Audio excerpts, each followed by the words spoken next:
Welcome, everyone, to A Minorities Report. Joe Salcido here, and this is episode 12. And for this episode, we have my good friend here, Jhem Mondragon. Yes. There you go, Jhem. Thank you for doing this, man. Yes, thank you. Thank you for having me. Yeah, I've been trying to get you over here. I know with your busy schedule. Yep. I'm so glad we finally got it all together. Yeah, thank you. Thank you for inviting. I'm excited, actually. Yeah, me too, man. We've been trying to charge up the camera, and now we're gonna just jump right into it. Jhem has been a businessman since he got out of high school. Jhem, how about telling us what was your first business ever? So the first business actually was, I think it was right after graduating high school. It was AutoWorks Performance. Nice. Back in the late 90s, because I graduated in 96.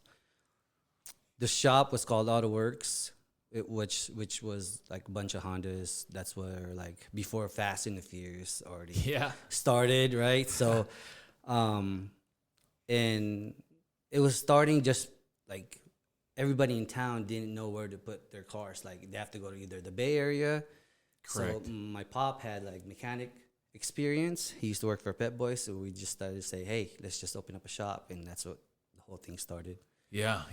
It wasn't a big thing yet here in our town. No. And then you brought it up, right? Yeah, we pretty much started the Honda, lowering Hondas. Correct. Buying intake was a big deal, right? Back in the days, you get an air filter, you're like, "Oh wow, you got one," so, right? Yeah, that's pretty much how the whole thing started. So, Yeah. So that's how you got in the business. yeah, business minded. That's Wow. What I jumped right into that, but bring us back to before you came. What brought you here to the States? There you go. Yeah. So I grew up. I mean, I was born in the Philippines. My first 9 years, I was raised by a single mom. Which is my mom, right? My dad migrated here, early 80s. So kind of growing up, it's just like with the mom, your dad's in the States working, right? So I kind of know my dad. He would call, and you know how it is. He would call and say, "Hey, I'm like 2 years old, 3 years old, 4 years old." So I was raised by like a loving mom. But at the same time, all I hear is just like, "Oh yeah, your dad's in America, in the U.S. working. He's gonna get you guys there." Yeah. Time passed by. I'm already 8, 9. I think I only saw him like one time from 1 to like 9 years old. Really? Yeah. When did he leave? Do you know? Do you remember? He left to go to the States when he was like 83. 1983. Okay. So you were. I was born in 78, so it's kind of like. I was 5 5 years old, you kind of don't know yet, you're like, okay, I'm just running around. Yeah. So the paperwork came, so he became a citizen. So I was still in the Philippines. Since I'm underage, I was automatically a citizen, right? So based on like when he gets his citizenship. So really? Yeah, I was already a citizen, but I was even still if your there. mom wasn't yet. Yeah. Okay. Yeah. So he Wow. got my petition. I was a citizen. So now we're like waiting, just like, all right, when are we going? What are we doing? So, and finally, 87. That's when we migrated here. Okay. Yeah, migrated in Straight to Reno. to Reno. Okay. Straight to Reno, right? So you gotta remember, I don't speak English. I don't know anything about U.S., right? So we're like, how we watch TV back in the days. You're just like, oh, yeah, we're going to go there. Sunshine, right? Skateboard. So coming here in Reno, my dad worked 2 jobs. So it's kind of hard, too, because now I'm like literally living with my dad that I barely know. Oh, yeah. So, right? Big change. So you're just like trying to catch up, he's trying to give you like what to do. You're like, yeah, okay, right? So at the same time, going to school here, I don't know if you remember, Once you get to school here, your first class is what? ESL, right? Before they even put you to a regular class. I don't know if you remember that, right? Yeah. Yeah, that's pretty much, that's the pattern that I got into. Next thing you know, you're learning English. Now you're in a regular class. Yeah. And then I grew up in like Neil Road, so which I think was like 80% population back in the days was like minority, like Hispanic and the blacks. Oh, really? Not that much Filipino in the area, except for like maybe one. Really? Yeah, that was just like, okay, you know. You were by yourself? That was pretty much. That's how I rate. That's how I grew up, man. That's why I'm kind of like. Yeah. I always have that like urge to like make some money. Yeah. Right? You got to learn how to make money. And then pretty much that's how it was. That's how that was your background there, Yeah. huh?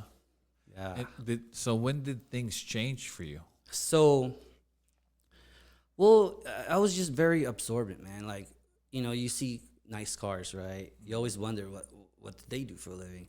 You see, like, I never even saw, like, I don't know if you know Neil Road much, like Moana and stuff. There's a bunch of apartments. Yes. And there's some little house. So I really never saw, like, a nice house. It wasn't like back in the 90s, you don't go to, like, oh, I'm going to Northwest, or I'm going to, like, you know, the nice homes. You're just like staying where you're at, right? Your neighborhood. Yeah, so you're just like, you don't get to see it till you get older. That's when I started seeing it, when I started getting my license. I drove everywhere, man. I drove to Reno, get to see the houses. It kind of inspires me, you know, like. Oh. Yeah, it kind of like, okay, so I go to my cousin's house. Oh, they got a nice house. Or the neighborhood, you know, so. That's when you got exposed to it. That's when I got exposed. But elementary and middle school, you were just basically secluded there. Secluded, man. It was just like growing up in Neil Road all the way to like freshman year. I was in Neil Road. I was, you know, a bunch of Hispanics. Mm-hmm. And I have some Filipino friends, but my Filipino friends, as you know, they were at Sparks, they were in Reno. They were far away, but we all kind of clicked together somehow, you know. What high school did you go to? I went to Worcester. Graduated Worcester? in 96, yes. Oh, I thought you were at Reed or Sparks for Right? something. Yeah. So that's what everybody thought. But those are all my friends. They were Reed High School, Reno High School, McQueen. Okay. But I was in, you know, Worcester. You were at Worcester. Yeah. Okay. So Worcester around the 90s were a lot of Hispanics. A lot of what you said. Hispanics, yeah. A lot of minorities A there. lot of minorities. Growing up, you get to see the, you know, the gangs and, you know, Especially the dancing. the 90s. Yeah. So that's part of like my you know, growing up stage here in Reno. Oh, so you were a break dancer. I was a break dancer. Yes. So if you guys are like, if you grew up, you know, I love to dance back in the days. You know, there's all the Filipinos here. You know, we all tend to like, if you're a dancer, you get together, right? So Correct. break dancing, regular dancing. I just love to dance. Still now, I still dance with my wife at the Zumba class. So No, that's good. Yeah. So what was your first job, Jen? So, first job. If you guys ever remember at Meadowood Mall, there was a McDonald's. Did you ever remember that? Yeah. So it was in their own hallway there. It was in the food court back then. 14 and a half. That's You were when I 14 started. and a half when you Yes. first started working? Yes. Wow. Yeah, that's what. It's so funny because my dad never dropped me off there. I would take the bus where I live or walk there. My first job, 14 and a half. I told them, because remember, 14, I think it's like 14 and a half, you can work part-time. I don't remember that. Yeah. dude. Yeah, I got but- here when I was 16. Okay, so yeah. 14 and a half, you can work part-time. But McDonald's back in the days, if you like to work, they will give you all the hours in the world. So I was working like, That's what Gilbert was saying. He has the same thing. yeah, I was his just like, first job. I gotta go to school, yo.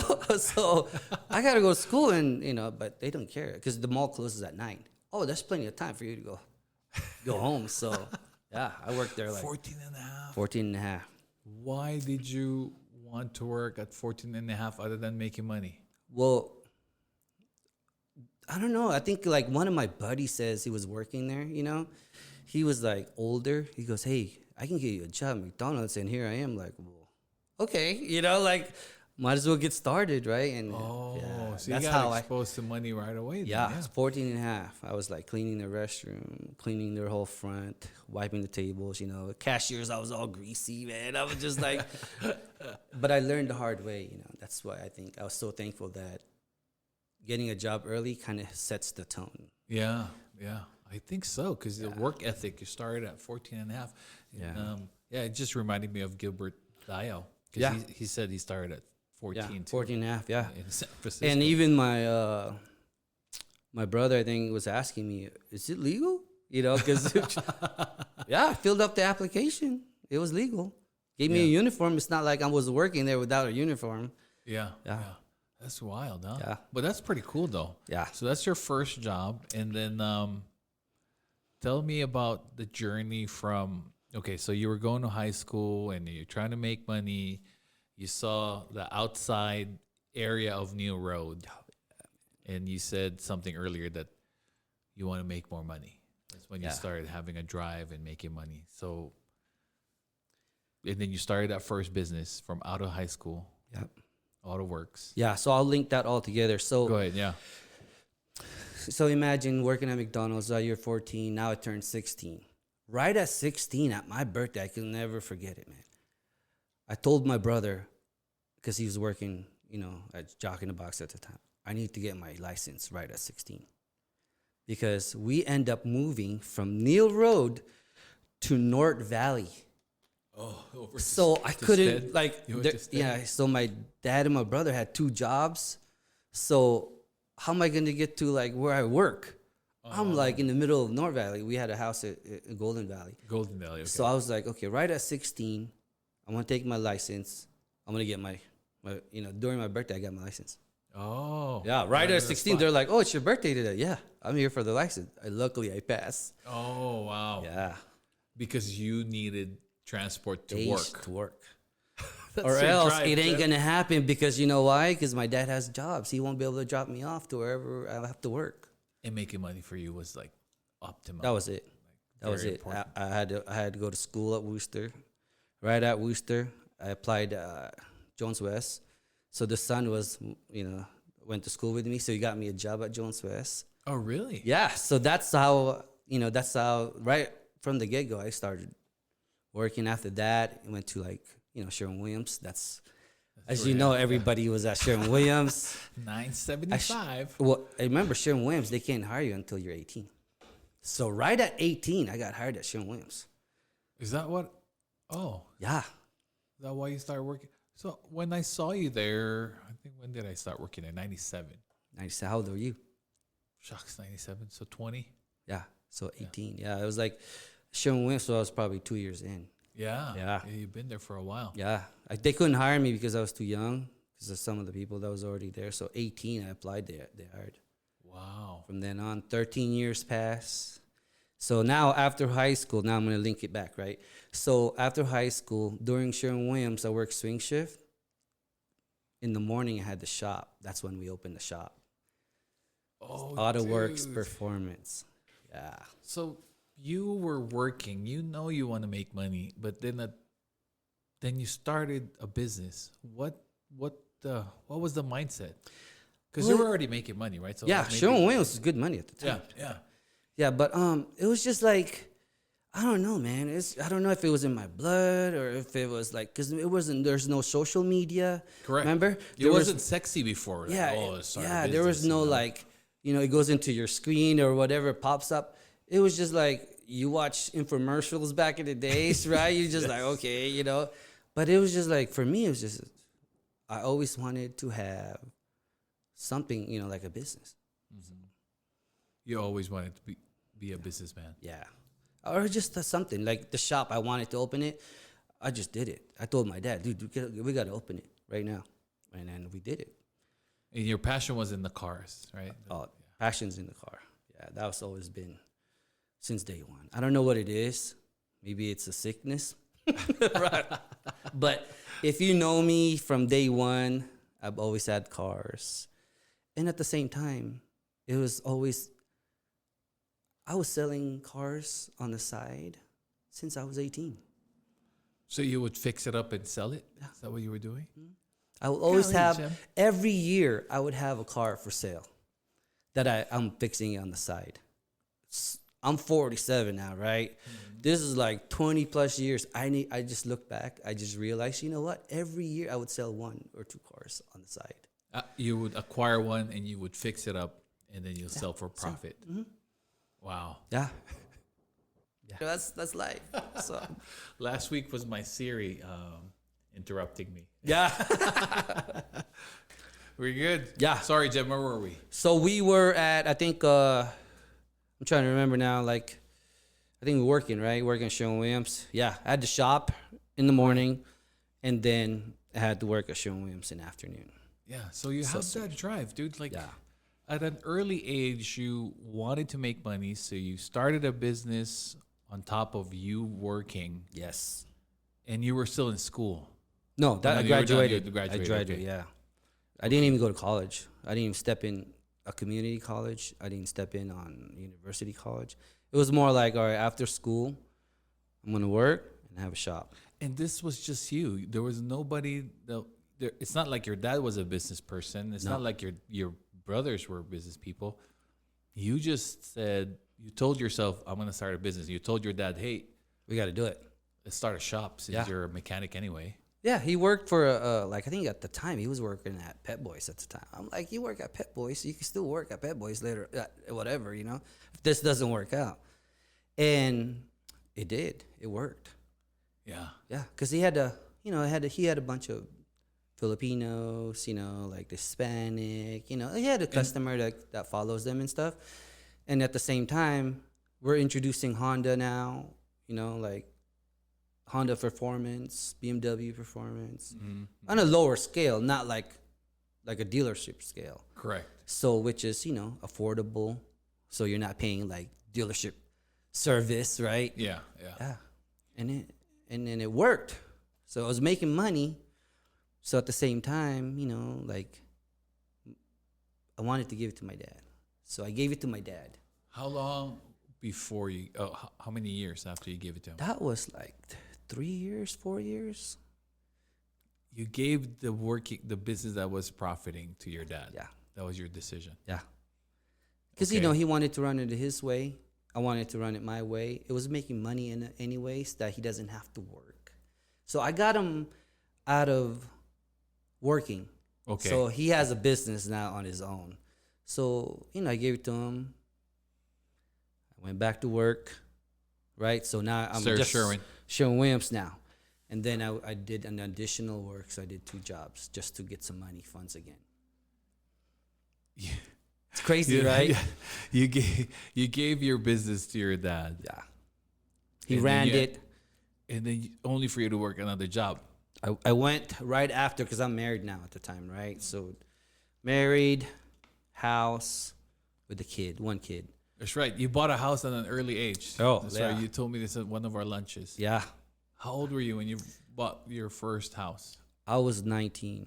You were 19. I was 19, man. I could never forget it because I think Aling Gloria, Yeah, yeah. right? you said- Aling Gloria. So she's like, oh, yeah, you guys could do it. Really? So we bought a house, me and Joan. I mean, thanks to all, you know, to Joan, my wife. She gave you direction. Yeah. Well, you already had a direction Yeah. before meeting her, Yep. but then when you met her, she solidified it. Oh, yeah. We have the same goal. Yeah. So, So you guys got married at an early age. yeah, I get emotional, man. Yeah, go ahead. It's like, no, you're good, you're good. No, because we got married really early, and I think we kind of have like the same struggle.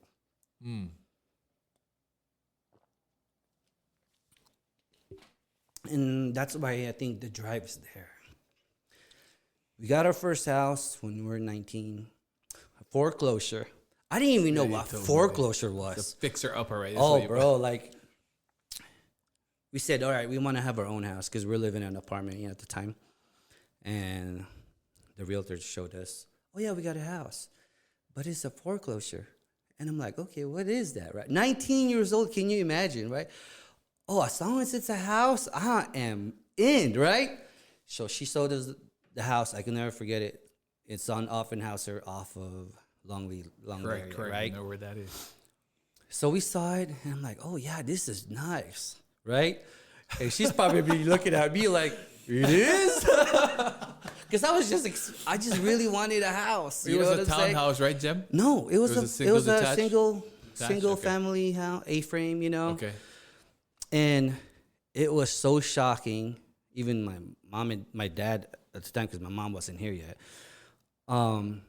He was like, "You're buying a house? What? Right?" So it's like, yeah, it's foreclosure.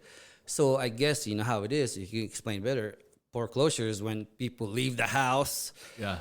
Sometimes they trash it. Sometimes they just leave it the way it is. Even food on the refrigerator, right? So I was just like, "Oh, bro." It was like at the time I'm just like, I just want my own house. You didn't care. I didn't care, You bro. saw past the mess. Yeah. I was just like, well, it's better than living in an apartment. At least I could take time fixing it, right? And I'm 19. Can you imagine? 19. Dude, yeah. I don't even know how to fix a house. So At 19, I wasn't thinking about buying a house. yeah. So yeah, that was man. Dang. Yeah, bro. All right. Yeah. Like me and Joan were like, all right, we can do this. I gotta work 2 jobs. She works 2 jobs. So, bro, let me pause you a little bit. Yeah. Stay there, though. But 19, you bought your first house. You gave a working business, a thriving business to your dad. Yeah. You're working 2 jobs. You have a baby on the way. And you got married. Yeah. Yeah, all at 19. Yeah, all my buddies, all my Golly. friends, they were just like, let's hang out, let's go out. There's a Go to the birthday club. party, Yeah, right? right. So I told them, well, I got 2 jobs. I can't really hang out now, and I got a house, so I got a mortgage to pay now, so I could for sure can't hang out. So, but you know what? If I was to take it back again, I thank God for that. Yeah. To tell the truth, yeah, because that put my life kind of straight. Dude, you got emotional there. Yeah. What was the Well- what was the heartstring there? No, it's just the hard work pays off. Do you know what I mean? So it's like if you work so much, right, and you're just like stagnant, you just see the same over and over. But my hard work was like, hey, I worked 2 jobs and we got a house. We have a family now. We have a kid, right? Jamin So is it's on the just way. like it's the American dream, Okay. right? Okay. I could say I'm a proud owner of a house. Yeah. Even though they don't know the struggle behind the house, right? You're working 2 jobs, you got And then bills you to had pay. to fix it up, right? Oh, Yeah. You said there was wallpaper there. oh, too, bro, you that had to- whole house was covered in wallpaper. Even my cousin, when my cousin came in, because I invited all my cousin, hey, I need help. It's like, they're like, what the heck is going on? Wallpaper everywhere. So all my cousin helped me take all the wallpaper out. And we Yeah. were just, we painted it, made the backyard nicer. And then the following, I think at the time, it was you couldn't sell a house if it was foreclosure, right? What's the rules back in the days? I think it was like 2.5 years. After that, you can sell it. Oh, you were thinking that you needed to keep it for 2 years or something. Yeah, something, right? So I ended up selling it Okay. and made the profit. And that's when it all started. What started? Oh, so What you started made money, was but just equity. like, Okay, it okay. was just like, imagine if you're 19, a 20-year-old, you bought a house, you fixed it up, and then you sold it and you made amount of money. Like you made money more than for 2 years of worth of work, right? So you're just like, you really, I made literally like, I'm not trying to bag or anything. I was working Sherwin-Williams, right? And I sold the house. I sold it and made almost $100,000. And that's when like, what? Is this that easy? Sold that house, purchased the house that I'm living on still to this day. I still live at the same house. Okay. Nice. Yeah. Nice. So you used the equity The that equity. you got to buy the house that you're at right now. Yep. And is this where the birth of The Ace real- Cleaners? No. Okay, not okay, yet. okay. Tell the me. birth tell of me. Ace Cleaners after 13 years working 2 jobs. We bought another house as a rental property, right? So after that, I was just like, okay, Jones at the bank. I'm not sure once for 13 years now. All my buddy works there. It's more like a hangout work, right? But next thing you know, 10 years pass. And I'm like, all right, what am I doing, right? So I'm just like, I had a shop that was making money. I gave it to my dad. My dad had like a heart attack. Couldn't, and then the whole shop kind of like closed down or whatever. Is that why it closed? Because he got Yeah. health issues? Okay. Yeah. So, and then he ended up going back to work. And then, yeah, that was like the passion for me. I think it was like, all right, I gotta have another business. Yeah, I don't know at the time. At the same time, while I was working at Sherwin-Williams, 2 jobs, I quit the other job. I even went to selling insurance. Right. You said so. You did mortgage. Not and even insurance? mortgage yet. Okay, I was doing insurance, man. I was selling like dental plan. Can you imagine me coming to you, your business? Hey, I'm Jhem Mondragon. I'm here to sell you some dental plans. Dental plans? I got insurance. Yeah, but this is not the insurance you have. This is a dental plan. It's just like it's a sales pretty much. Yeah. Yeah. And I learned a lot because I talked to a lot of business owners at the time because I was just going on retail stores and just going in. Oh. Yeah. Wow. While I was working at Sherwin-Williams. So that's how it kind of got me like, all right, I got to do something, right? So now somehow I got into the mortgage, which is HSBC. Yeah. That's we were just when, talking about that. yeah, that's when I left Sherwin-Williams, went to HSBC. All my buddies there were just like, are you crazy? You went full time on the mortgage. Yeah. You left Sure. Sherwin-Williams after 13 years, 13 years. and you were getting paid good. We were working overtime, it was just physical labor. I give props to all the guys out there, trying to raise their family with hard labor. Yeah. Yeah. But, the I moment, tried it for a little bit. yeah, right? Yeah. No, and the next thing you know, I was in mortgage. Joan will bring my suits, my shirts, my ties to the dry cleaner, which is at Northtown. That's when it began. We found Okay. out it was going to be for sale. Then we ended up buying it. We pretty much, Oh, that's the birth of Ace Cleaners. that's the birth pretty much of Yeah. Ace I don't know Cleaners. if I introduced him correctly. He's the owner of Ace Cleaners, and Yes. it's been operating it for 20 plus years Yeah. now, right? Since 2004. Wow, 20 21 years. years, 21 years. Nice. Yeah, So you bought it, and then bought it. One location. So the one now- at Northtown. That's the your one at original Northtown, one. yeah. Okay. So imagine going through mortgage. I did mortgage for like, I think, a year and a half. So totally different environment, like what I'm used to. So to all the people that wants your business, that wants to have a business, just go for it, because you could always get a job. You know what I mean? So you could always go back, right? Yeah. But for me, it was more not coming back. So it was more like, let's just go. Let's go for it, right? So it was a big risk. I was in mortgage, and I told the manager, like, hey, I'm going to have my own business. They're like, well, you're doing so well here. Remember back in 04, 03? Oh gosh. Sign a loan, you got the loan, right? Yeah. Breathe here. Yeah, right? So everybody wants to refinance during that peak. So I got out of that peak and got into the dry cleaning business. During the peak is when peak. you left the mortgage Oh, business. 03, 04, that's like peak. Yeah. Yeah. Yeah, so a lot of the coworkers were, oh, yeah, we'll visit you. We'll drop off our stuff, which they never did, because they're so busy. What's going on? Yeah, right? So, but yeah, so that's pretty much the owner trained me for like 3 months. And then, man, it was just a lot of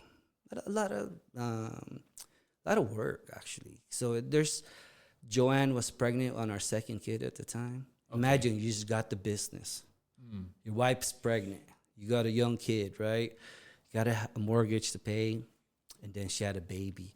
We're like, we didn't know what to do. I was like, yeah. her water broke, went to the hospital. And I'm just like, here I am by myself at the cleaners, right? I didn't have no employees yet. Me and Joan were doing everything. Oh yeah. Cleaning, pressing.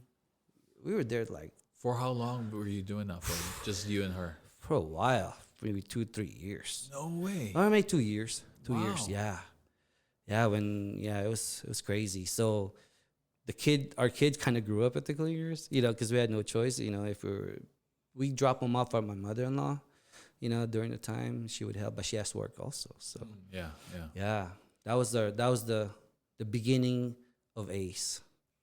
So we started Ace just by ourselves. Now we have employees. No, we have 3 locations. You have 3 locations now. Yeah. How many employees do you have now? We have a total of 2, 3, 4, about 5 employees now, Nice. including me and my wife. You know, we're Yeah. still on hands. Yeah.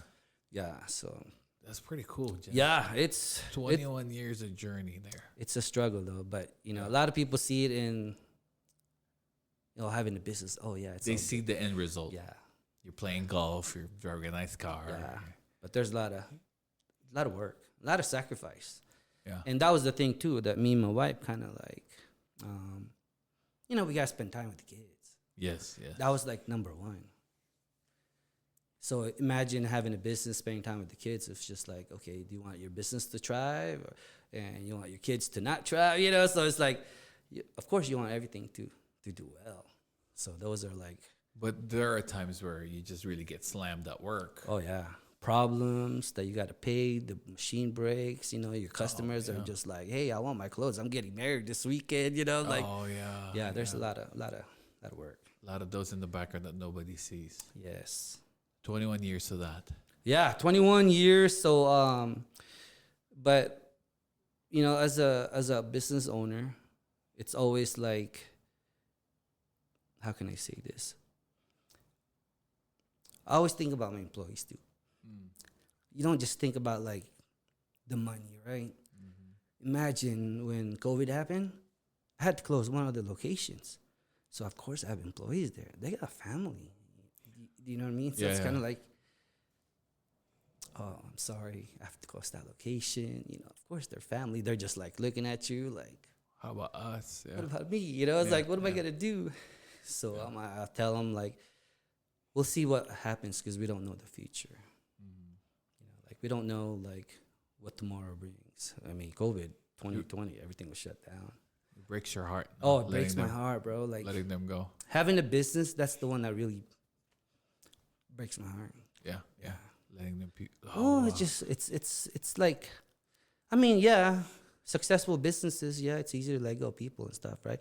But if they've been working for you for so long, you get to know them, you get to know their family, it's just like, their children, their struggle, and now you're gonna have to let them go because. Yeah. And the cleaners is not like a high-paying job, right? So they're sticking with you just to have food on the table. Yeah. So that's what everybody don't see as a business owner. Correct. Yeah. So there's a lot, but when it flourished, though, right? It flourished. That's why. Yeah. So, but you improved that business from having one location. Yes. To 3. Yeah, multiple. One time I had like 4 locations. I had the chem dry business, which is carpet cleaning, and I have 2 smog shop all at once. Smog, yeah. Yeah, all at once. Can you tell me where you got where the ace came from? Well, it was originally Ace, but I just when you bought shaped it. it. Yeah, like the casino, like our town, like Nevada, Ace of Spade or whatever. Yeah, it was originally Ace. I took it over, and I kind of like went for it and kept the name. You just kept it. Okay. Yeah. But then you had the ace smog. Yeah, so since I had the Ace, so I end up doing Ace Smog. So that's why, I purchased that business. He had 2 locations. I ended up selling it to one of my friends. And I don't know what happened to it. He ended up closing it, Oh, yeah. And then the chem dry business, imagine I'm doing dry cleaning still, right? And I'm at the same time doing carpet cleaning. That's how, like for me, it was like. Were the businesses just coming to you, Jhem? Or were you hunting them down? No, they were just like going, I just see them. I'm like, hey, 45 years in business, you're selling it. Imagine you're going to buy it. You're like, all right, let me try it. Worst case scenario, if it doesn't work, okay. You sell it. Yeah. It was like, I don't know. It's like, if it's making money, I'm in it, man. Yeah. Nothing bad stuff, but you know what I mean? Like Legal hard-earned money. way. Yeah. Hard-earned money. It was for me. It was just like. Yeah, something about you, Jhem, like, because we worked together at Sherwin-Williams, and every now and then we would see each other because Sherwin-Williams at that time had 3 locations. Yeah. And you were at Spice Island. Oh. I was at Southern. Southern, remember? yeah. So Spice, Southern, and Stanford. Yeah. And then I was at Southern, and when one location is busy, they pull the other guys from the other spots. So you were there at Southern, and you're like, dude, what's going on, man? Making some overtime.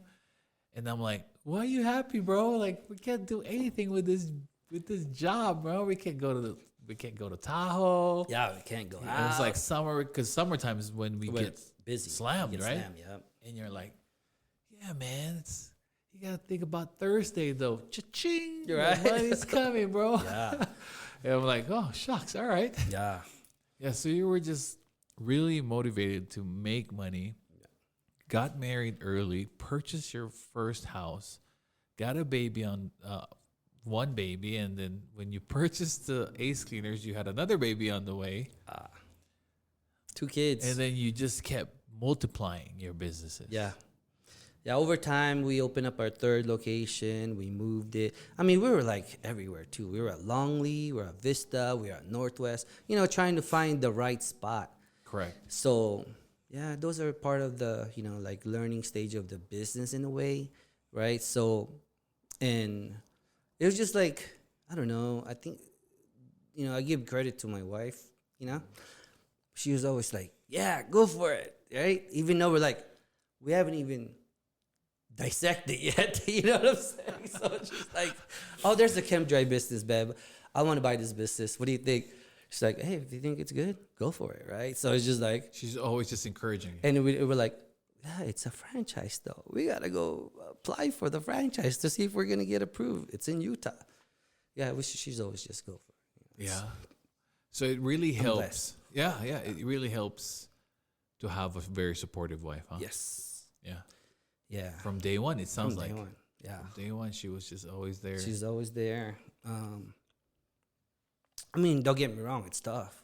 It is. Sometimes we argue, Of course. sometimes personal, or sometimes even in business we argue, And we learned over the years. We've been married for, don't want to say this the wrong way, I think 27 years.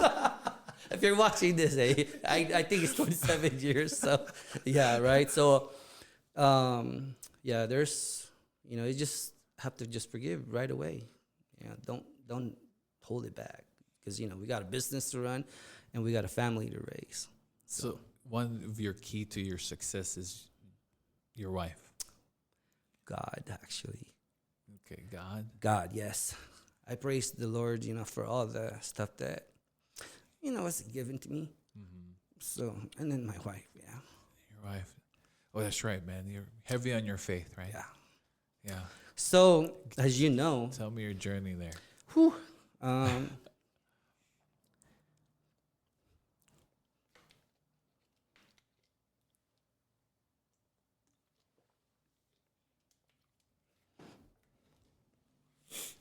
so my father-in-law, this is all began from my father-in-law.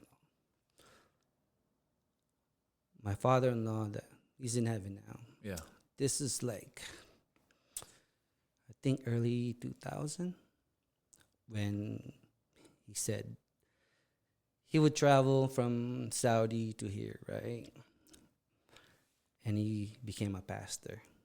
So imagine getting all your family, all my brother-in-law, right, all my sister-in-law, and all in one area, which is my sister-in-law's house. And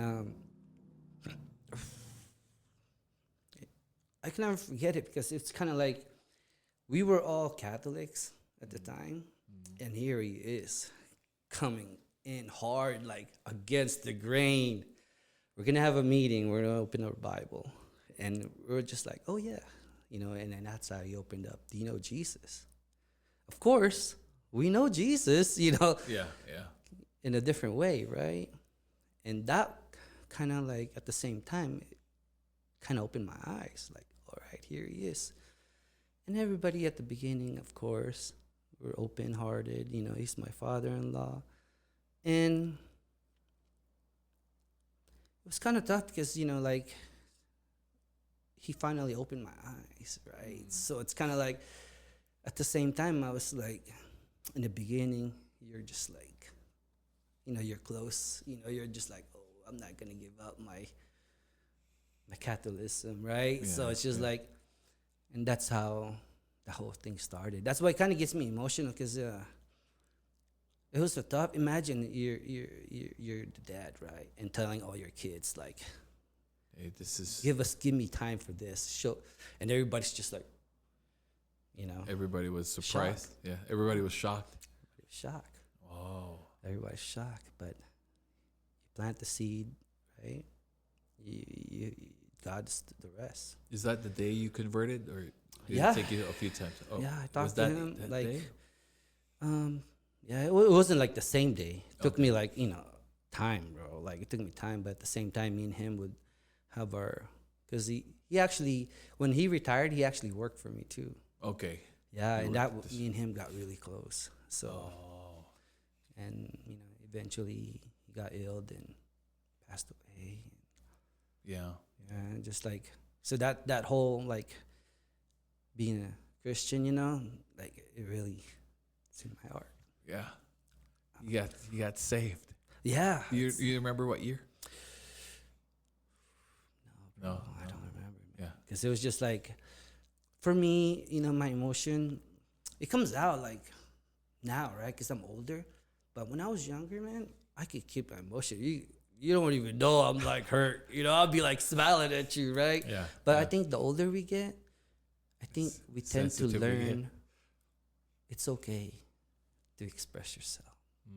It's okay. Like right now for me, it's okay. There's a lot of heartstrings there. That's Yeah, because it's okay. as you look back, you're just like Yeah, you hold you're it getting back. hit, huh? Yeah, you hold it back, but there's no reason. It's the same way when I did my solo episode. I was the same. I was the same way, and Yeah, I I think think Mikey's shaking his head like, yeah, right. Like it's just like it's the emotions there. Don't hold it. It's okay, right? Yeah. It doesn't make us less of a man because a real man shows their emotion. I think so. I agree, man. But I think as you look back, you're just like, as you're talking about it, it's hitting you Yeah. in a different level, right? You're just, we brought our first out with Joan, and you're just like, oh shoot, you're just It just like getting emotional. yeah, no, it's just because it's if you know me anyway, like all my friends or everybody that knows me, it's who I am. It's not like I'm not covering anything, So I want you to be happy as a friend. I don't want you to be sad. I'm not a very emotional guy. You don't get me wrong, but I just love everybody. Yeah, man, you're typically just like the jolly guy. Yeah. You're just like, what's going on? Somebody's getting married, right? Yeah. You're just that's where I would see you parties before and Yeah. Somebody's wedding. I saw you at somebody's wedding. Yeah.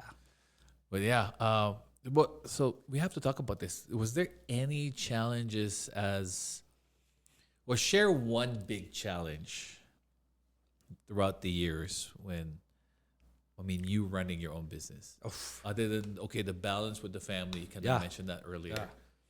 Is there anything else? And then is there any element of you being a Filipino that kind of made it harder for you? Yes. There's okay, so I'll share this story right here. I took Ace Cleaners when I was, I think, 23, right? So early age. I bought the business. Yeah. So I'm more of like, let's just get it, right? That's the whole story. So now here I am at 23 years old. Every time I tell myself, I just laugh. Here I am trying to talk to John Squagas Nugget. So like, they're talking about the vice president. You got the Cораnos, right? Those accounts, which I did get those early days, right? You went to the El Dorado and the Nugget to get their accounts? I have to set an up meeting to sit with these guys, right? So my first encounter was John Squags Nugget. I didn't think he was going to be in the office. It was just a dry cleaning account, right? So it was just like John Squag himself? the old man. I saw that old dude. Yeah. And here I am ignoring him, legend. going through the elevator. I didn't know it was him because I didn't know how he looks like at the beginning. It's like shorter than me, right? So I go to the meeting. It was set up from the vice president account, like accounts, whatever, right? So I sit down and they're like looking at me like, you're the owner of Ace Cleaners, right? I'm just like, here I am, all like professional, right? But my confidence level is like way high, At the same time, and I'm just like, yeah, I am. I can never forget this guy's name's James, the guy that got me in there. Very professional. John hired him from Vegas, so he's fast. he talks fast, and you got to be quick. So here I am. His energies, I could feel it already. So I'm sitting down, and John is like on the background just watching the whole thing. So, and I'm just like, yeah, I can do the job. So you can handle all our employees, uniform. You could do the Starbucks uniform. You could do all that. Yeah, I have the facility to do it. I have employees to do it, even though I only have one employee. You know, just to get that account right. Correct. So, you do have an employee. Yeah, but I'm not saying how many. Correct. Right? So That's good. long story short, yeah, we got the account, and guess what? It was a lot of clothes, man. We were just like, all right. The cleaner was Was back it just up. you and Joan? No, it was like we had like 2 employees now. Oh, okay. But you gotta remember, we already had like a couple of locations too. And at the time, remember the it's still going up. It wasn't '08 yet. It was booming, man. It was booming. Okay, Yeah. okay. Yeah, and that's You even had a location over there near Costco. I Yeah. remember. Okay, yeah. yeah. That's why I'm just like, everything was booming. Cash flow was good. You know, all the money was coming in. I was getting employees from other, like other cleaners. They're just like, I heard you guys need help, right? Yeah, but it was a lot of work. But that was just like being young, and just like, I don't know if I believed in myself. It was just like more of like, I'm just gonna try. Needed it. You needed the deal. I'm just gonna try. Because I think that's what it is. That's what always gets me to where I am. You just gotta try, man. You find out the hard way. It is the hard way. If I didn't get it, I didn't get it. Right? If I failed, I failed. But at least I tried. You just wanted your shot. Yeah. I was going there expecting like I'm not gonna get it, because I'm just like, well, you got other big cleaners out there. They got like, Bobby Page. they got the whole works, right? Corporate structured, I'm here. I am small business, and talking to a vice president, purchasing manager, John Escarga's like, and owner, I'm just like, that dude, yeah, right there. And you know what? We'll give you a try. They didn't give me a contract, so we'll give you a try. Okay, let's try it. So when do I try it? Tomorrow? Whatever. And they're like, no, next week, is we have to let the other cleaners know about it. Okay, next week. I didn't know they're already.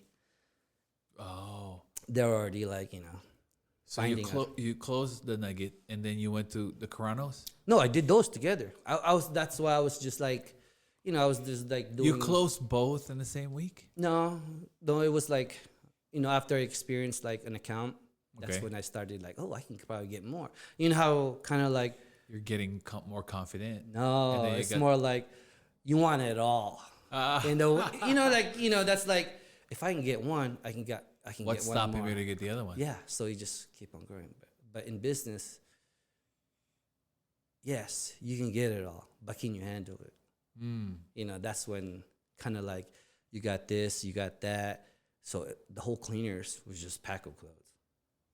Oh man, it was just You like were swamped. You're just like, we need to get this out, and we got other customers too. Yeah, And you got the locals, right? The singles, but you got the big accounts. Yeah. So it's just like trying to handle, at the same time, try to take care of your employees. Like it's just they're over. You don't want to overwork them, right? So at the same time, you care for them. Yes. Yeah. So, and that's when, after like 10 years, we realized, since we've been in business that long, we didn't do no more accounts. You canceled your big accounts? Yeah.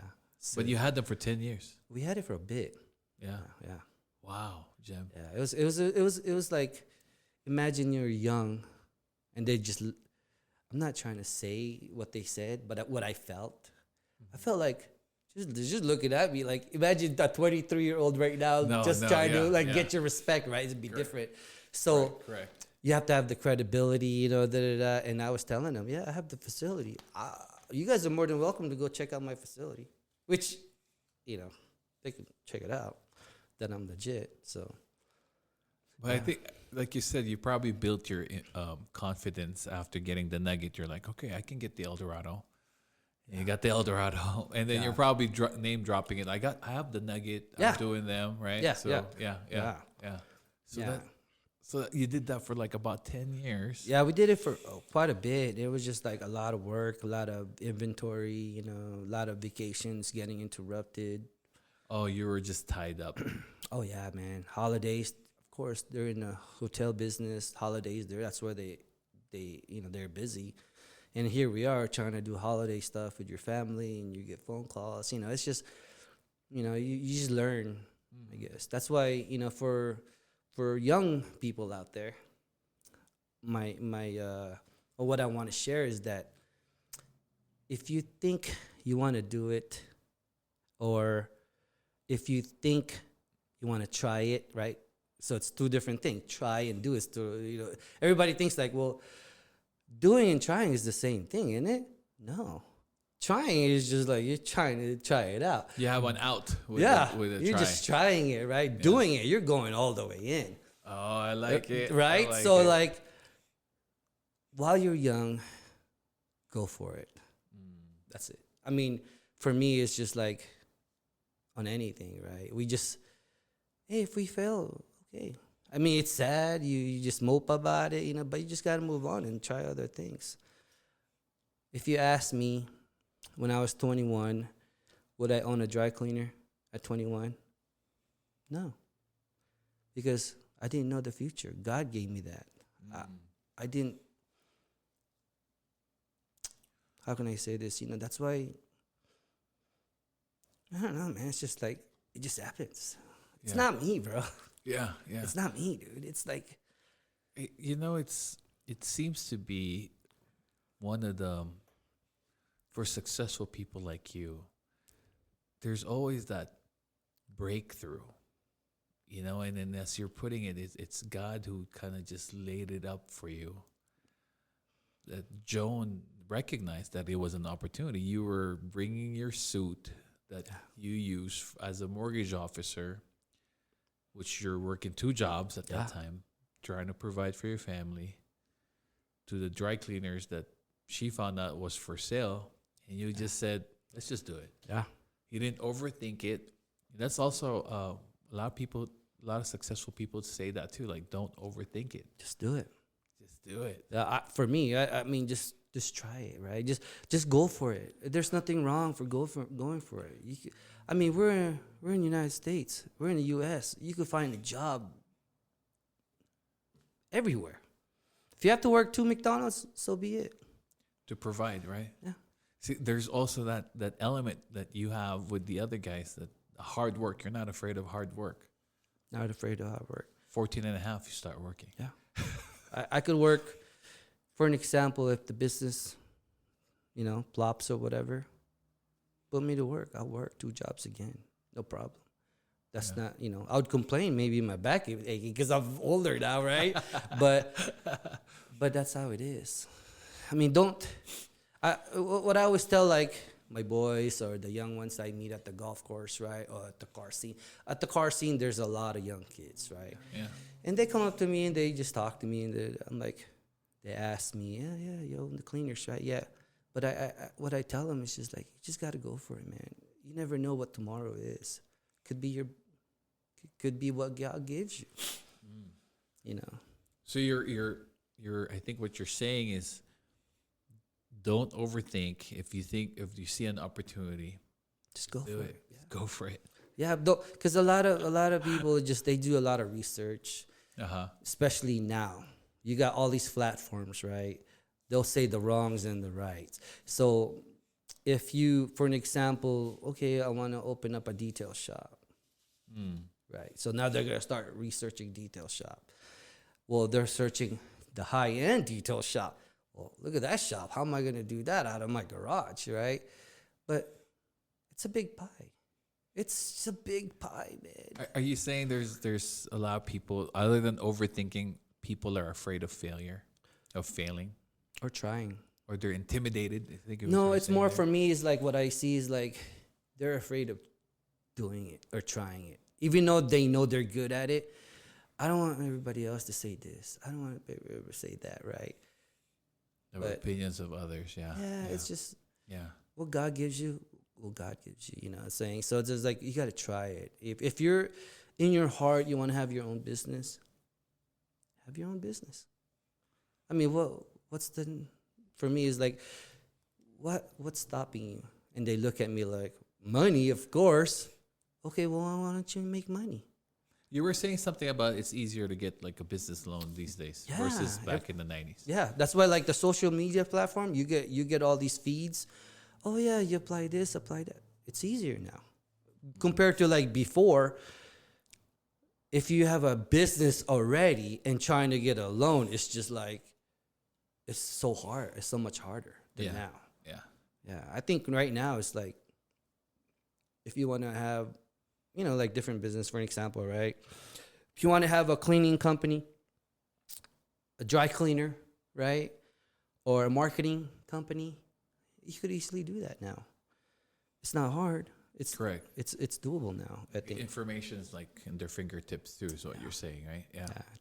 Just do it. It's part of like just do it. And failures, yeah, it's gonna happen. Yeah. It's gonna happen. Don't be afraid of it.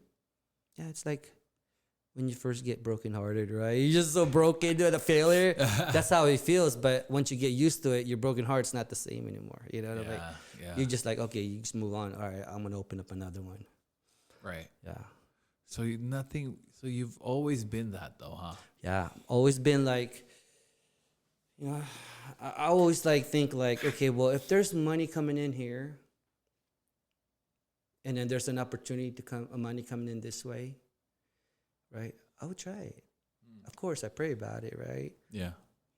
And if it's for me, it's for me, right? You're the one that's handing this to me. Because everybody thinks it's that person that you're dealing with. It's above, bro. You're seeing God's fingerprints in all of that then, huh?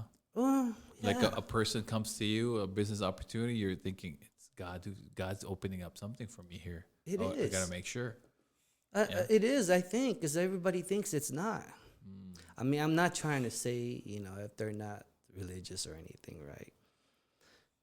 But in reality, man, if you think about it, you don't know what tomorrow will bring. Tomorrow, for an example, Joe, somebody says, hey, this is a business that would you like to, because I'm retiring, would you like to be interested in? Did you even think that, like, that's going to happen tomorrow? That's true. Right? That's true. And you're like, oh, what is it, right? So it's all above. And you're around this. So I think the other factor for your success too, Jhem, is like you seem to be always in the right spot at the right time. I say that, no, not really. I'm just more absorbent, I think. I as you know, if you know me over the years, I can talk, right? Like I talk to everybody. I just like, hey, how you doing? How you been? Even though you're across the shopping center, man, if I see you, I wave at you. Hey, how you been? Yeah. Right. So, and I think it's just like at a younger age, yes, you don't get to see that business in your kind of like the offers, right? Correct. Or like in your network, it's not. Yeah, there. it's not there because you're young, right? But the older you get, you'll hear about it. Oh yeah, this restaurant owner is gonna sell. But you have to be positioned for that though, like you. Yes. You end up being positioned in there, right? Yeah. So, for me, it's just like, let's just say I'm not in position, okay, and there's a business that's about to open. No, not open, like For sale, let's say. Yeah, for sale. Like, oh, he's thinking of retirement, right? Yeah. And you think, oh, I want to get this business. Like, I want to get it. And you in your mind, what would you say to yourself first? If you really want it. Where do I get the money? Right? Right? That's the first thing that comes out of your mind, right? But for me, it's different. How am I going to get it together? Like, who do I talk to get it together? Like, how do I make it happen? I got to make it happen. Let me call my friends, it's just like, how do I get this business? And I ask older friends, I would even ask you, like, hey, how do I get this business? Because the more you ask, the more you get information. Answers. Yeah. But if you're trying to do it yourself, well, I'm going to try to get it together. Because I did that in the beginning stage. Remember, 2 jobs? Yeah. So the more you ask people, the more like, oh, yeah, there's a minority funding, that I'm just giving an example here, Yeah. that you could apply. They give out minority loans for minority, like Correct. open doors. If you don't ask, you don't get. Get. So you just to ask the right people I the just right ask, questions. even if it's not the right people, bro. I just ask. You're just asking. If anybody that knows me out there, you've been asked, like, oh, what do you think about this? Like, oh, and if they don't know, or they have some, they know somebody, they'll tell me anyway. I'm always just asking. All my friends, I ask anything, even though they kind of look at me like, you already have a business. Like, yeah, but never know. You might be more knowledgeable than me. I was just more of a go-getter. Right. That's good. Right? So it's more like you might be more knowledgeable, and I'm just like, let's just go ahead and do it, Yeah. Yeah. A lot of learning there, and a lot of sacrifice there, though. A lot of sacrifice. A lot of hard work. A lot of hard work. And a lot of the sacrifice that you mentioned there was your family. Yeah. There was but do the children, do the boys know about how heavy the sacrifices were that you've been I think it's just growing up in the 90s, like us men, we keep it in. I mean, if, like, we hold it in, right? We don't want to, we don't want to show our, like, struggle.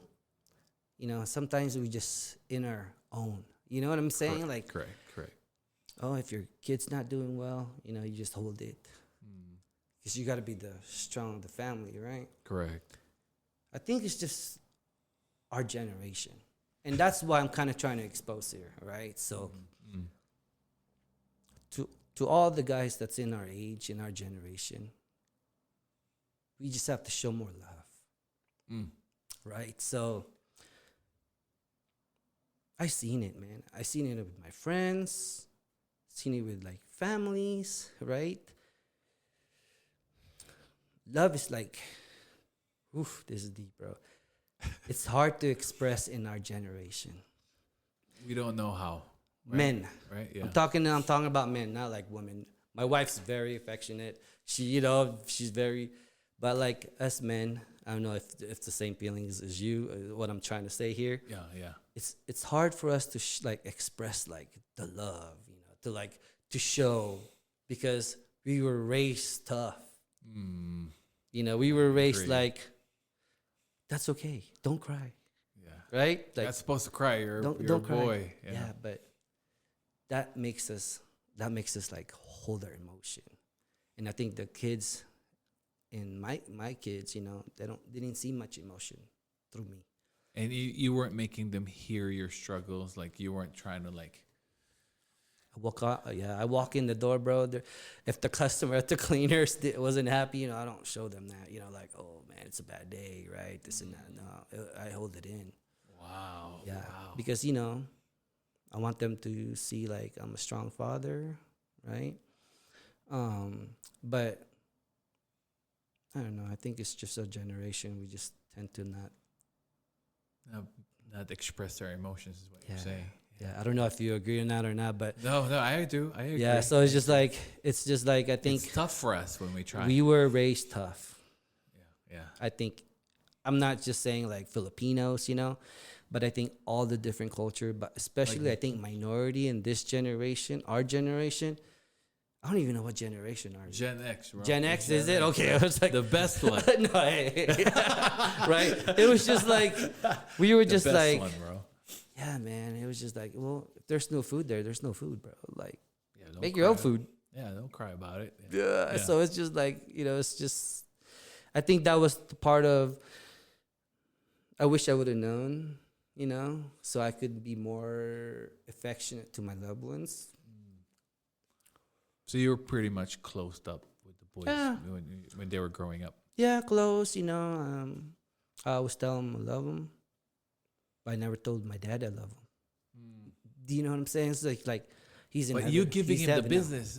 Yeah, but like you show them physically, but of course, bro, don't you want to hear it from your son? Like me right now, when I hear my son say "I love you," bro, it's very like, It hits you. Yeah. So, like my parents, we don't say, you love them like how we're supposed to say it. Not a fake way, a genuine way, like when it comes out, it comes out. So you're regretting that with your dad because your dad's in heaven now, Yeah. too, right? Yeah. You lost him last year, right? 2023. Oh, 2 years. Yeah, it's just, I think it's just those moments are, they're very, I mean, a lot of people that does, they lost their parents or whatever. It's very tough. Like you wish you would have like said it more. Yeah. You know what I'm saying? Like, even though they, they're here now, right? You have to like time it. You don't want to be fake. You don't want to be fake to your own parents. Like, if you're mad at your parents, okay, be mad, right? So it's just like, oh, I love you, but it's just like, it's fake. But do you know what I mean? So there's some times, like, there's some season that you're mad at your parents because, they said something or whatever. Correct. Or your kids or something, right? But don't hold any grudges. Don't. Yeah, just Right. just show love. I think love is key. I think it's me personally. I don't say it much enough. I'm guilty of it, but I'm just letting everybody know. Our generation, ourselves, Generation X. Yeah, don't hesitate. Yeah, I think it just goes all over the board. Where we tend to really take for granted people that are around us, like our loved ones, right? Because we think they're always gonna be there. Or they already know that I love them. They should know. I shouldn't say anything. Yeah. I shouldn't. They should. Right? Wait for me to say it. Like, for example, dude, like my brother. When do I say I love to my brother, bro? Like your brother, bro. When do you say you love your brother? Any of you out there that's you have a brother, right? Yeah. Stop. Whew. As a Filipino raised in like Gen X, I guess that's when you can just solidify. It's just like, even though your own brother, you don't even say you love him. It's just like It was never a thing. It was never a thing for your family. Never. Growing up, we guys were not saying "I love you." I never heard my brother say it. Were you hugging each other? No, not too. No it's just like tough love, like you just look at each other's eyes and just like, yeah, bro, I love you. You know what I'm saying? But you're not saying it now, right? So That's now, like my family. 2025, I say that to all my friends. Oh, nice. So like I try to do it all with my family, but it's hard, like, because like with my wife, my kids, I get emotional when I say it. So you're making sure that you do it for them, with them. Well, yeah, but it's like, I don't imagine, bro, like when I say it, you see it, right? If I say it to my wife, you see it, she's like, what's wrong with you? Who are you? Right? So you're just like, what is up, right? So it's just like, it's all love, man. That's all it is. And I'm a fun guy to be with, so it's like, yeah. Oh man, it's good. just pure, pure love. This is all good, man. Bro, you at a young age, man, you just took on life right away. Yeah. 14 and a half. Got married young. Got married young. Got kids young. Yeah, I was blessed. I don't know if that was my God's calling, but I never said to my family or my wife that, oh, like, it was the wrong move. You never regretted it, just what never you're saying. regret it, yeah. It's amazing, bro. I just pretty much, supported it. This is God's plan. This is not our plan. You're very committed, bro. Yeah, I committed to a family. There it is. 2 boys. We wanted more, but we had the business. So that's the truth, So it's kind of like tough. Yeah. Yeah. So you had laser focus, bro. You were 14 and a half, double job, going out of high school, started a business. You already experimented. You just didn't try. You did it. Yeah, just went and did it. You gave it to your dad. It was thriving. You gave it to him. You worked 2 jobs. You bought a house. You committed yourself to one woman. You became a dad. opportunities came, you were taking it as Yeah. they were coming. Yeah. Challenges arise, you're just taking them by the horn. At the early age, I was like early 20s dealing with the city inspection. I mean, we have a plant. So during the plant, you got like inspectors galore. You got air quality. You know, you got every inspectors out there. And here I am, I'm 23 years old. So what am I supposed to do? You know, I'm like, do this. Okay, I'll do it. You know, because I'm learning the business at the same time. Yeah. Yeah, it was like, I learned a lot as a young age, but you know what? I think it was him above. It wasn't like, And then you became a Christian. yeah. Amazing. Well, it's not even like, it was him all along, I think. Yeah. It was it's my path Mm. that he gave me. You know? Yeah. Okay. That's good. You know, it's not like the mortgage, right? I could have stayed in mortgage, Could have, yeah. right? Yeah. Still be doing mortgage at the time. It was the path that he gave me, and I just pretty much trusted him and prayed. And you just made the decision too. Yeah. It's not like you, and then you never overthought it. You just, all right, it's available. Let's get it. Yeah. For me, it was just like whatever that comes in my way, it's not, I don't know how can I explain this, bro. It's just like a camp drag goes in my way. I'm not going to be like, okay, well, let me think about it, right? Let me research this, right? Obviously, it's him that's trying to see, oh, maybe this is the path. You know, like, okay, I just trust it, man. Like, it wasn't like, are you testing me? You know, you want me to get everything and be greedy? Mm. You know? And you know if you are, you know if Yeah. you could tell if it's greed Yeah. versus an opportunity that God's giving you. Yeah, it's just more like, okay, there's a camp dry business. You know, is it you? Is it really me? It's not, bro. Why would there's the camp dry business like in front of me. I mean, How I did wasn't you- looking for a carpet cleaning. You know what I'm saying? Like, this is clean people's carpet. It just came to you. Yeah. Well, that's good, dude. Yeah, it's just like, that's why I always credit God, man, above. You know, it's just like watching, you know, like all the trial. I mean, there's trials, you know, and yo, course. just help me, God. You know, it's just like, it's never like cherry on top, like everything's cruise control. You know, there's always speed bumps that we have to go through. Well, because you were faithful, bro. The Bible verse says, "He who is faithful with little will be faithful with much." Right. Yeah. So, and it's just you being so laser focused on trying to make a better life for yourself Yes. and to your family. You wanted to get out of New Road, right? You explored the city. You're like, man, this is what I want to do, Yeah. right? So, and then you were just looking for opportunities. Whenever they present themselves, you were not afraid. You were not thinking about people's opinion. You were just gonna do it. I'm just going to do it.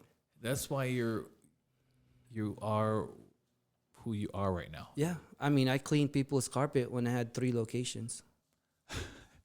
Ace Cleaners was basically making money already. You don't need another one, but you were doing it. Somehow it's, I don't know if it's God or whatever, right? So it's just like, I have a feeling it was. It was just like, I'm getting in people's houses, cleaning carpet with Jhem, my oldest son, right? So here we are. And I never thought I would go in people's master bedrooms, closet, you know, because I was just thinking like the front carpet. Oh, yeah, there's carpet in the closet there. We're like, oh. So those, you know, those are experiences that, yes, it made money, but at the same time, you know, you get to see everybody's like point of view. They talk to you after too, you know, like Yeah. You make connections, huh? make connection. And then you know, I don't own it. I sold it. Now she still runs it, I think. Yeah. You said Yeah. it was just when you were telling me about that business. You said the phone just kept ringing off the hook. It right? rings, yeah. Yeah. It rings. Joan would answer it, and then she would schedule.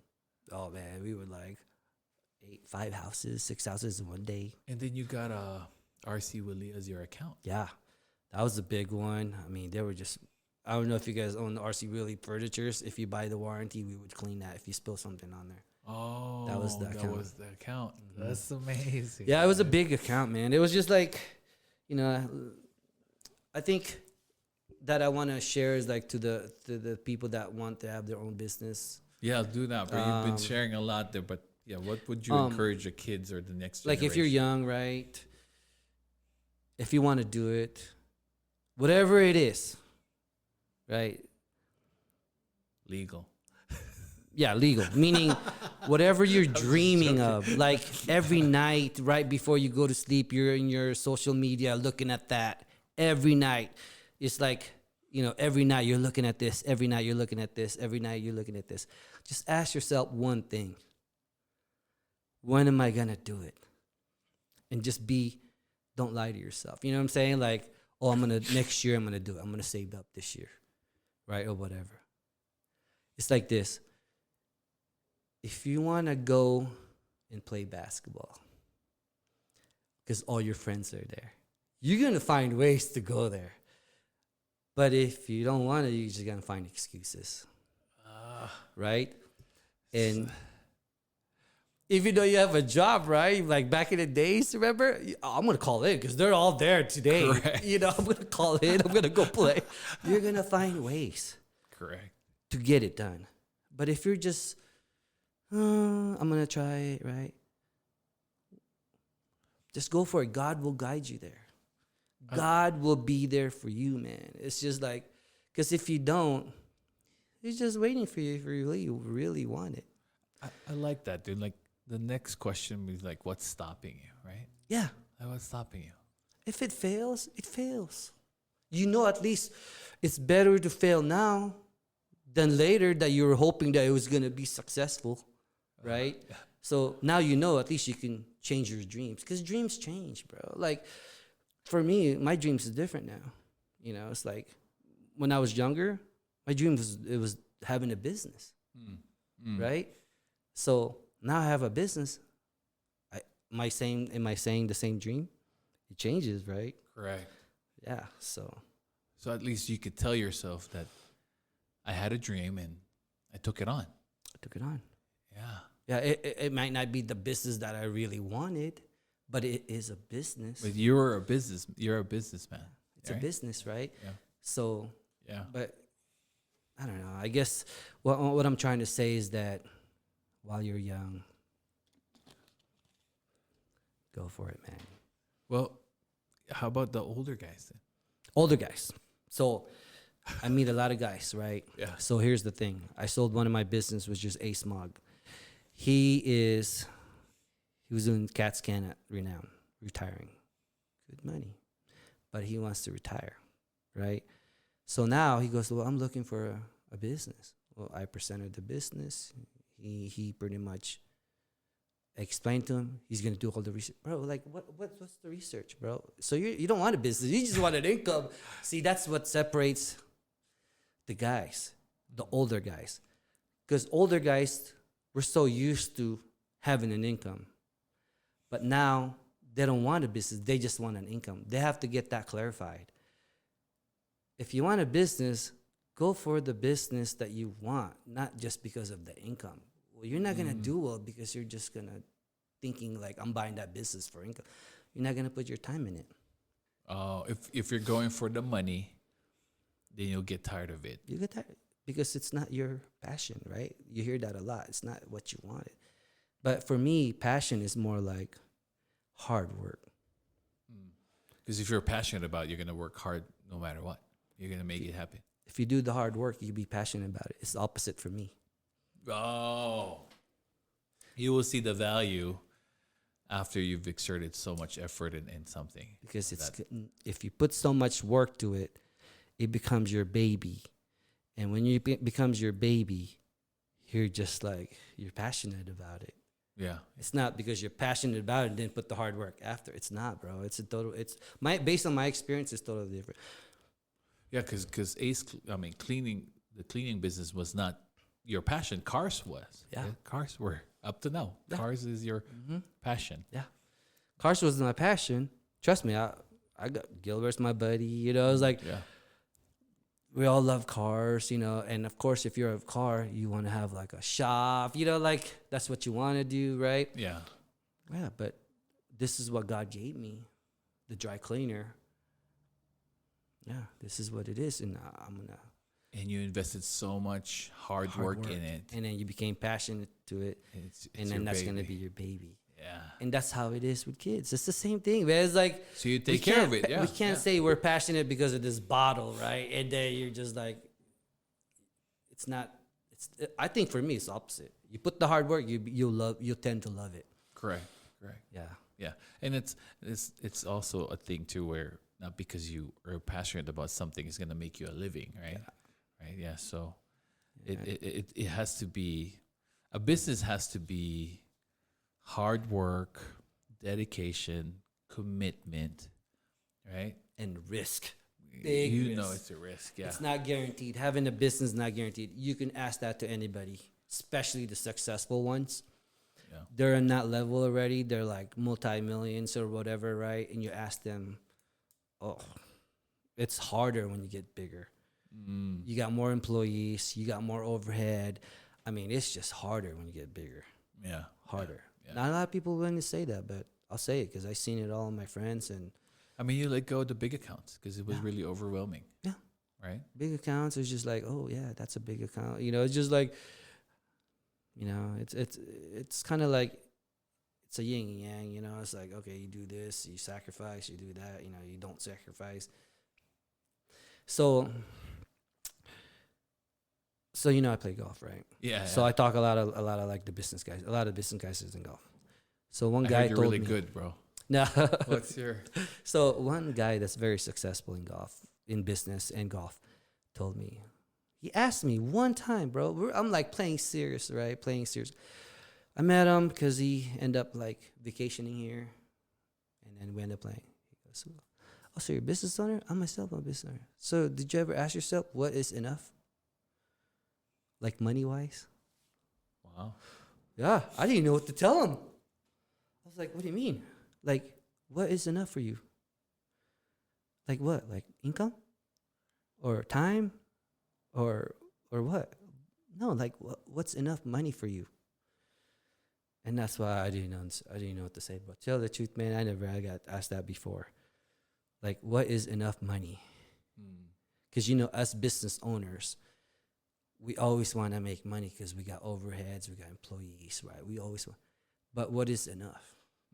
Right? So this is like more of like, and that's what people needs to know too. Like when you get in business, what is enough? Because once they get in it, bro, it's like a rabbit hole.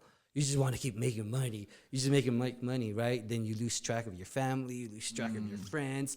You lose track of your wife. You actually lose track of your account because you got so many accounts. That's what he said. And I started laughing. I was like, what? Yeah. Yeah. Yeah, he goes, you should ask yourself that one of these days. And that kind of got me, man. Like on my way home, I never really thought about that. I'm always just like triggered to make money because I got to provide for my family. Correct. Yeah. Like, what's the harm of more in your mind, right? Yeah, he goes, and that's when he opened my mind. Like, you can lose track. So, did you answer that question now? I always ask myself and I always pray. What is it about that you always think like, all right, we're always trying to make more money, more business. Yeah. But, you know. So the Bible has something kind of to respond to it. It just dawned on me right now.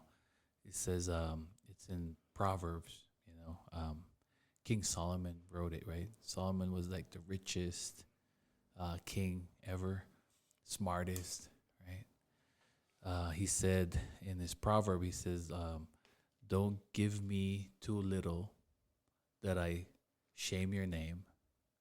Don't give me too much that I say, who is the Lord? Just give me enough, right? So I guess if there's still not a number, Yeah, it's just. but it's a good reflection, It right? wakes All the you time. up. Yeah, yeah. Because I'm always just like, all right, if it's, you know, sell a car, I make money on there. You know, I don't really like, there's no measurement. Once you're in the business, there's no measurement of how much money you're going to make.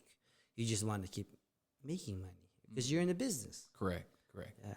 So maybe it's time now. Maybe I think what you're focusing now somehow is like to get your time back with your children, because you're doing a lot of trips, right? Yeah. You're spending a lot of time with Joan and the boys, right? So I Yeah. think you're trying to buy back your time now with them. Yeah, I Yeah. guess in a way, yeah. To yourself. Yeah. Yeah. I just, you know what? I just pray, just guide me to the right directions with my family, with my business, with my friends. Yeah, just, because as you say, tomorrow, we don't know tomorrow. Tomorrow's never We guaranteed. don't know tomorrow, man. Yeah. Especially at this age, we hear a lot of like, people getting ill, Dude. health. We're at that Yeah, so stage now. But I have one last question for you, Jhem, if you're still good. yeah, I'm good.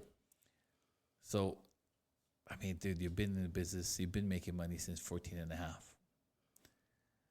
You're one of the busiest people in the world. You know what I mean? That I know. At least Maybe, the one that I know. Yeah. What does success mean to you now, compared to when you were just getting started? So, as you know, I started young, right? So, I think success right now for me is time. I mean, I'm sure you heard that on other podcasts or whatever, but in experience, it's just time to kind of like with your family. Of course, your kids, your wife, right? Time. But you can only have so much time, and then you guys get aggravated to each other, right? All right, go. And then you get broke too. Right. So it's just like, but like time, like, I think success is just having time with family, holidays, like, 'cause we have different mindset here in the States than if we were in the Philippines. Right. So yes, their holidays they're more together. Okay. It's a big deal for them. Well, it's not even a big deal. It's just the culture. So our culture as a Filipino, if family birthdays, they get more here. Once we migrated here in the States, I think the success for me was time to be together. Like, because we're so focused on working. Correct. Making money, right? So I think it's just like if you're successful and money is at your top priority, you will lose time because you're putting so much time in that success, right? But in reality, we're just here a short period of time, bro. It's just like more time. That's the success for me, to spend time with your kids, to spend time for you. But how can you say that, right? How can you say you have more success time? Like, how can you make more time when you can't pay the bill? You got to make the money, right? It's easy for you to say because you have a business. Correct. No. You got to have time because they grow up so fast. Yeah. On your kid's side. They get old fast on your mom's side or your dad's side. That next thing you know, they're gone, right? So I think success is the most successful for me is just add so much time with my family. If you can have more time with your family, which I did. I pretty much I was there with I'm with Joan every day. You know what I'm saying? Like I'm with the boys. So it's just like. I think that was the number one success for. So your family is so how you would define to the person, to the Jhem now, is your family. The more you can spend time with your family is what success is for you. Yeah. That's amazing, dude. Yeah. Success is, I think that's, you can make all the money you want, like they said, right? But if you're not spending time with your family, what's the money for? Yeah. Yeah. Is it for their enjoyment or is it for your enjoyment? So now you ask yourself, is it just for you then? That's selfish. Yeah. So, and a lot of business guys, they when we talk about that, it's just they get offended, man. They get hurt, bro. Like, well, you got to make money to feed the family. Yeah, but you don't spend time with them. It's just like a totally different thing, man. I heard this from an older guy. He just told me, I don't share that to my family because I'm trying to show my family that we have time, like together. Correct. That you have time with them. Because it's like saying like to your kids and your wife, like, hey, I'm gonna spend more time with you. Now you set the bar, right? And then you don't. I'm out golfing or whatever, right? That's like, you just do it. Like, you're always gonna be there. Be intentional. Too, yeah, just like do it. I hope they notice I'm there. Or whatever. Because you could easily just be making money again. Yeah. Yeah. And especially business. A lot of business owners, I give props to like the owners because they have a lot of sacrifice, man. Oh, yeah. They put so much time in their business to make it strive, the employees, the whole works. That's why once you get in it, like I like it now. This era here, like Mikey, having his own podcast like you, right? When he goes it just gets bigger and bigger. It's a lot easier, You think it's easier? It's easier now. It's easier to make money now, huh? It's easier now, man. Yeah, I'm like, I wish I had like a path, like I could show everybody, like, hey, if I'm willing to work 2 jobs to make money, like physical 2 jobs. This is not like sitting at the office 2 jobs, right? It's so much easier to advertise right now.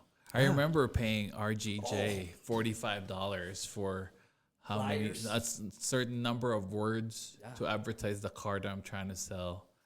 Yeah, like it's just so much social media now. Yeah, you got the social media. Social media that's open in public. Correct. And to advertise my restaurant before was like $2,000. Yeah. It was so expensive. Now you just have Facebook, right? Well, at the same time too, social media could crash your business just like that. That's true. Yeah. So it's just like bad review. Yeah, bad review, like the yin yang, right? So it's just like what Ron said. You just gotta evolve. Evolve, man. So I like it, man. I like it. Yeah, it's just adapt and put God first. Yeah. God is number one. Amen. I agree. Yeah, God's number one. So praise God, bro. And I want to thank you, Mikey, Joe, you guys. Man. I remember when you were talking about this. You don't even know how excited I was. I think our culture needs it. Yeah, especially the Filipino and Reno Sparks area. I think so, man. I think they need to see people like you who made it. Yeah. And then see the story and be encouraged. Hopefully, be inspired. And they could always reach out to me if they're young. If you guys are young, minority that wants to get in business, any kind of question, I could always answer anything. I pretty much... That's a free business consultation. Yeah, right you can ask me is like... it free? Yeah, it's free. It's free. It's just, because sometimes simple as, where do I get my business license? Mm-hmm. I mean... We had to learn that on our own. As simple as, where do I get my business license? Okay, well, what kind of business is it? Right.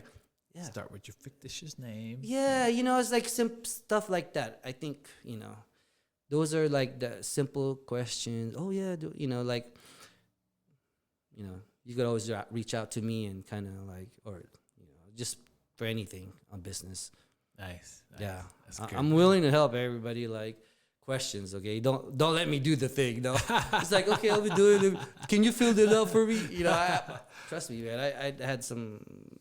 Not minorities, that are just like young ones out here that I help open a business, So it's just like now they're striving, so smog business. So that's good. Yeah, that's good. Yeah, I have whenever I hear somebody want to open a business or start a business, I get excited for them too. And then the wheels, just like you, right? The wheels will start running. Like, oh man, you could do this, you could do that. Like the ideas will come in.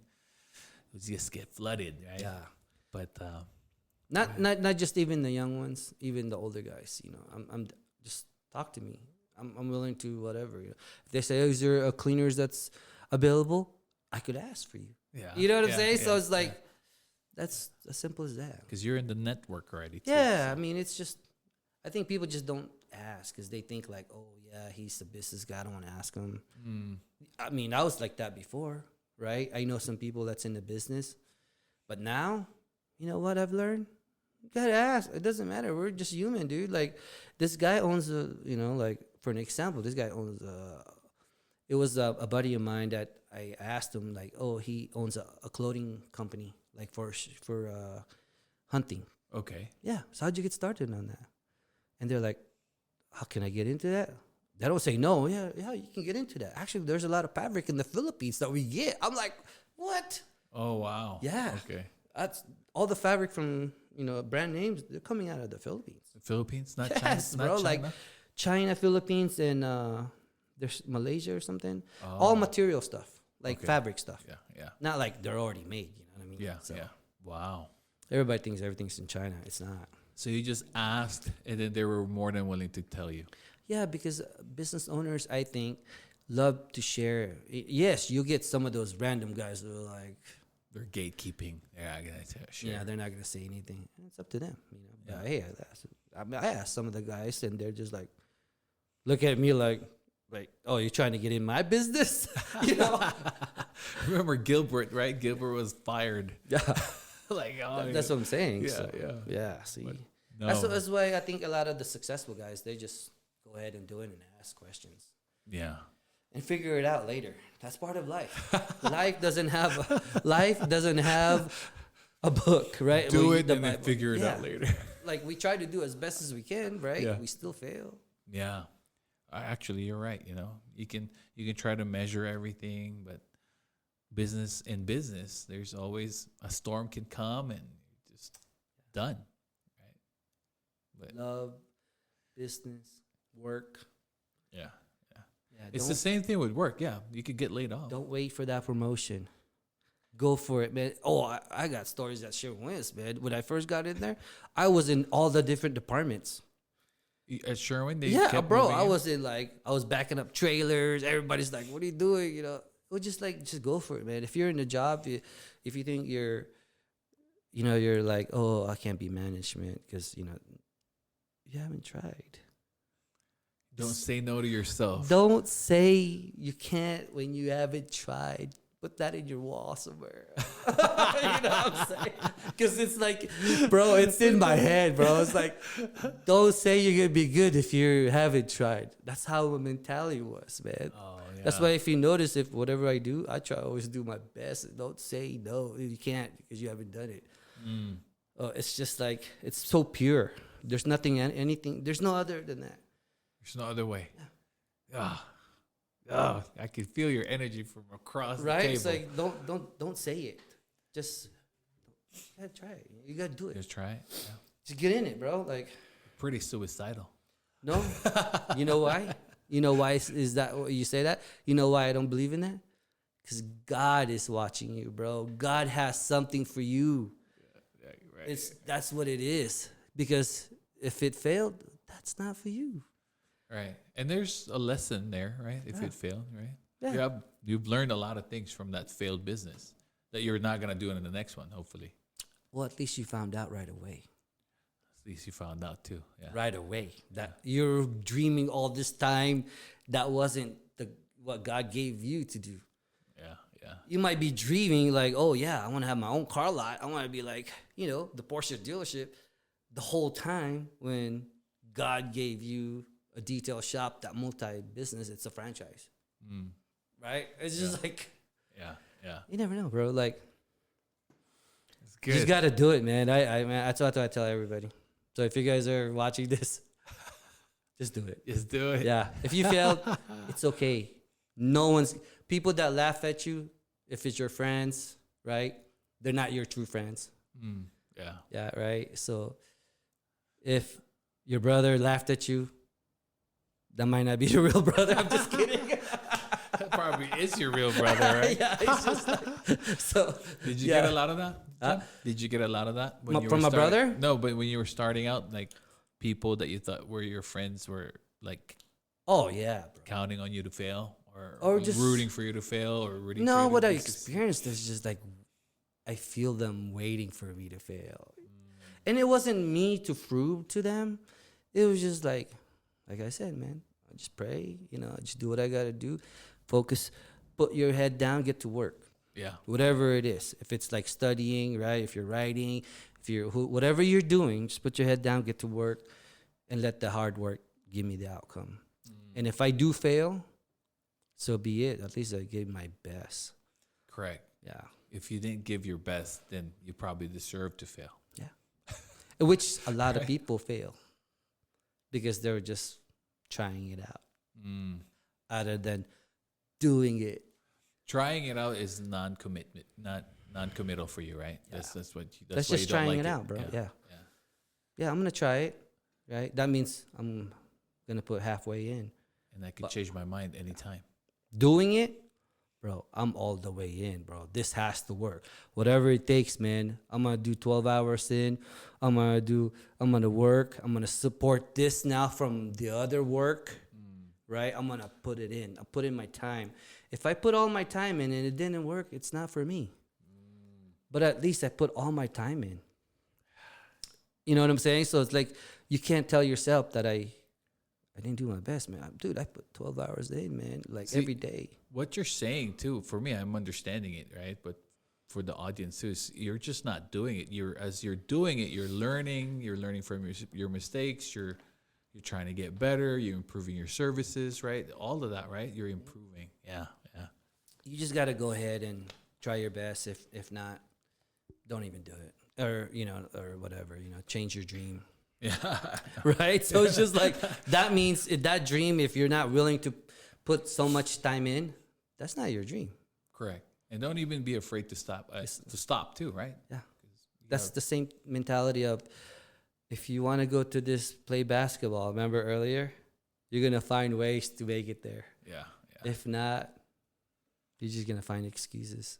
Nice. Oh yeah, only one buddy of mine is there, so I'm just I can't, bro. I can't make it. Yeah, my foot hurts. Yeah, right. Or like, oh yeah, I'm still sore. I'm old now. Yeah. Yeah. Yeah, that's me. That's good, man. Yeah. Jhem, that's a lot. That's a lot. You gave a lot. Thank you. Thank you for having me here. Man, thank you for Proud doing of you, it. Mikey. And there's you said a lot of inspiring things there. Yeah. And it's all true. And it's all true from you, from your life, from your experience. Yeah. Thank you for being so generous and being genuine too. Like really pulling out from you as you were looking back and your heart was getting tugged. I mean, there. that's not acting, guys. Those are just real. It's just No, that's good. That's good, man. Well, 20 years in the dry cleaning business, a smog check shop. But beneath the hustle and the long hours is a man who didn't just build business. And what I heard is it's also a man who built a legacy. And you were just pushing. No, you didn't care. You didn't care about being tired. You were committed to your family, to your business, one press shirt at a time, one smog check at a time. And then you piled up your sacrifices one on top of another. And you just kept pushing. And even now you're saying, if you got any questions, let me know.